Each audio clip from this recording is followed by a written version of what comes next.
Hey Warriors, this is Unit 15, lesson, I think we're up to 8 now. In this one, as you can see, we're still talking about compliance and conformity, but this time we're talking about obedience, which is a behavior change that occurs when we have a response to a demand from an authority figure. And your authority figure is your teacher right now. Like and subscribe to Ritter Runs Far. There you go, there's your demand. Take it or leave it, I don't know.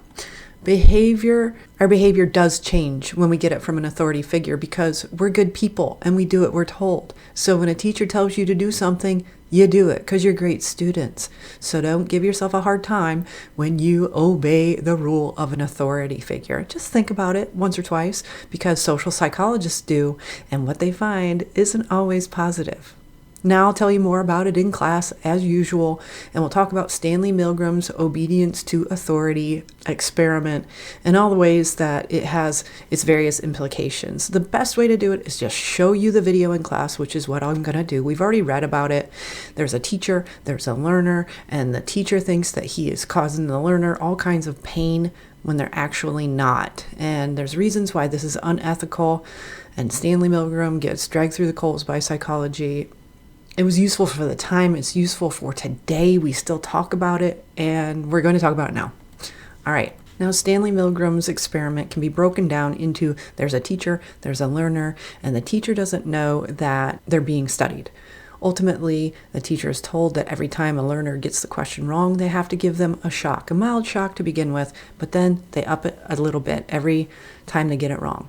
And of the 35 of 40 participants, when they got up to the 300 mark, the learner started to pretend screaming and crying and bang on the walls and making all sorts of sounds. But when they were told, you must continue, the experiment requires you to continue. You have to keep going. They did. Up to 65% of them did, even taking it up to 450 volts, which could be fatal for some people. So this was catastrophizing for the men who went through it because it made them believe that they just caused somebody permanent damage. And that was where Stanley Milgram got into some trouble, some unethical things, because he never debriefed the guys. Now, why do we do this? Why do we, obey authority? Well, because we're raised that way, We're raised to obey authority.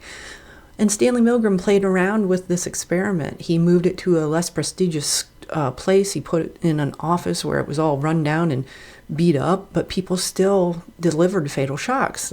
They concluded that people are going to obey 48% of the time. Look, then he did it with women. He did it phoning it in. He did it when the authority figure's out of the room, when the learner's out of the room. But the biggest results were when it was face-to-face.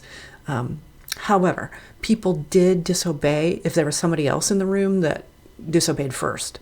And so think about that yourself. We like to think, if I put myself in that position, I would never do that. Well, you just don't know. And when somebody else is willing to put their neck on the line and say, no, I'm not doing it, then you're more willing to say, I'm not doing it either. That's just it. Now, major implications for this, because Stanley Milgram was motivated by the Holocaust, the genocide of Jews in Europe, and throughout the world actually. And it helps explain these immoral acts. You've got the Jews, you've got the Serbs killed Muslims in Bosnia, we've got Turks and Armenians in World War I. So the justification for that people use is they're good people, but I was just doing what I was told. I was obeying authority because after all, if I didn't do it, what happens to me? And in the long run, that I was just following orders gives us a scapegoat, an out. I'm not the one that the authority figure is after. It's somebody else. And that can be hard to live with. We go further to use Milgram's implications to explain this captainitis. Well, the captain said it was a good idea. It's an obvious error, but the crew is going along with the person who's in charge, and there's extreme accidents. So, if we're not willing to stand up for something, then the plane may go down, and it ends in another catastrophe. What do we learn about all this from all of this? That social influence can make ordinary people do extraordinarily horrible things. We just follow orders, and that diffuses the responsibility. It dehumanizes people. It makes them less than. Again, the foot in the door comes in here, because if we get somebody to do something small, later on, we may be able to get them to do something bigger. And that really, there's Stanley Milgram looking all dapper next to his shock voltage thing, which is completely fake. But ultimately that's the lesson, that we do have to ask questions of authority. So to review, we've got 3 terms when it comes to conformity. Conformity is when we change our behavior to match others. Compliance, we go along with the flow because other people are doing it. And then obedience is when we change our behavior to match the authority figure because we're being told to do something. Just ask questions and don't allow yourself to do evil stuff because somebody tells you to.